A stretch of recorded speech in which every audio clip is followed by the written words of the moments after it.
दोन्ही राष्ट्रवादी एकत्र लढणार आहेत का? काल एक बैठक झालेली आहे, तुमच्या बैठका अनेक चाललेल्या आहेत. अजून माझ्याकडे फायनल काही प्रस्ताव आलेला नाही.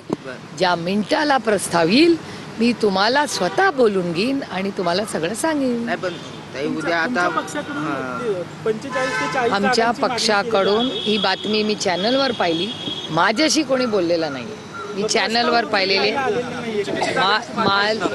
हे सगळे अधिकार पक्षाने सगळे अधिकार हे विशाल तांबे, अंकुश अण्णा आणि वंदनाताई आणि स्थानिक सगळे आमचे जे सहकारी पदाधिकारी आहेत त्यांना दिलेले आहेत.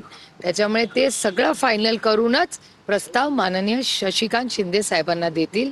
तुमच्याच चॅनलनी आदरणीय पवार साहेबांचं स्टेटमेंट 1 महिन्यापूर्वी दाखवलं होतं की आदरणीय पवार साहेबांनी सांगितलंय की प्रत्येक कॉर्पोरेशन, नगरपालिका, जिल्हा परिषद जे काही इलेक्शन असेल ते सगळे अधिकार स्थानिक नेत्यांना दिले. त्याच्यामुळे स्थानिक नेते जो निर्णय घेतील तो पक्षाला एकतर मान्य असेल आणि तो फायनल झाल्यावरच ते शशिकांत शिंदे साहेबांना ब्रीफ करतील.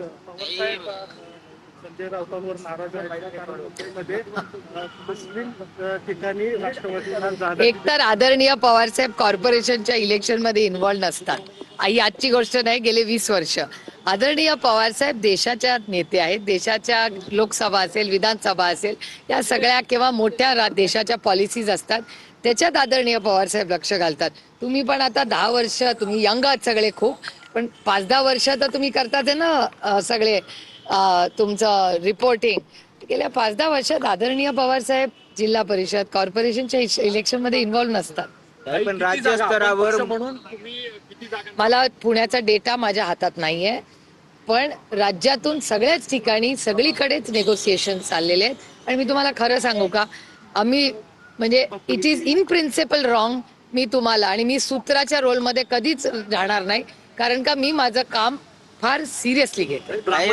नाराजी व्यक्त केलेली आहे. त्यांनी असं म्हटलंय की मोठ्या संख्येनं आमचा पुण्यात मतदार आहे, मात्र उमेदवारांची संख्या फार कमी असते, सगळ्याच पक्षांकडून अन्याय होतो. तुम्ही काय आश्वस्त करताय? नाही, माझ्या आजच्या सकाळच्या पेपरमध्ये काही बातमी आलेली नाहीये. त्याच्या घेतली असेल, पण मी सकाळ Maharashtra times, Loksatta, times of India, Indian express, Hindu वाचते. त्याच्यात माझ्या वाचनात बातमी आलेली नाही. त्याच्यामुळे मी माहिती काढून जरूर त्याच्यावर बाईट देईन. ही महायुतीला बाधा होणार नाही अशा प्रकारची युती केली जाईल असं तत्परेंकडून सांगितलं जाते. म्हणजे तुम्ही महायुतीत सहभागी होताय का? नाही, मी काय स्टेटमेंट ऐकलेलं नाही, त्याच्यामुळे मला माहिती नाही. त्यांनी सांगितलं तसं असेल ना. लोकशाही आहे, प्रत्येकाला बोलायचा अधिकार आहे. शिवसेना एकत्र झाल्यानंतर भाजपच्या टीका करण्यात आली वेगवेगळ्या माध्यमातून, सत्तेसाठी एकत्र आले. अशा प्रकारे बघता काल सगळ्यात. हे बघा, मी सगळीकडे बघतच नाही. दुसरे काय घर में झाकणे का शौक ही नाही आहे. एक तर मला वेळही नसतो कामातून आणि मला इंटरेस्टही नसतो. एखादे 2 चांगले पक्ष ज्यांचे कौटुंबिक संबंधी आहेत आणि अनेक वर्ष त्यांनी या राज्याची, देशाची सेवा केलेली आहे, असे 2 लोक येतच असतील तर त्यांना अर्थातच शुभेच्छा दिल्या पाहिजे. आणि माझ्यासाठी ठाकरे कुटुंब एकत्र येणं ही माझ्यासाठी एक इमोशनली गोष्ट आहे. त्याच्यामुळे ते दोघं एकत्र आलेत ह्याचं मला इमोशनली, कारण का मी फक्त राजकारणी नाहीये, माझ्यात अजूनही एक माणुसकी जिवंत आहे. असा प्रयत्न आहे की काँग्रेसला पण सोबत घेतलं पाहिजे. अर्थातच नेहमीच राहील. पण वडेट्टीवारांचं असं म्हणणं आहे की पुण्यामध्ये आम्ही स्वतंत्र लढू म्हणून. ठीक आहे ना. कसं आहे, जो डेटा आहे तो वरिष्ठ पातळीला सांगितला. माझ्याकडून प्रयत्न मी करत राहणार ना.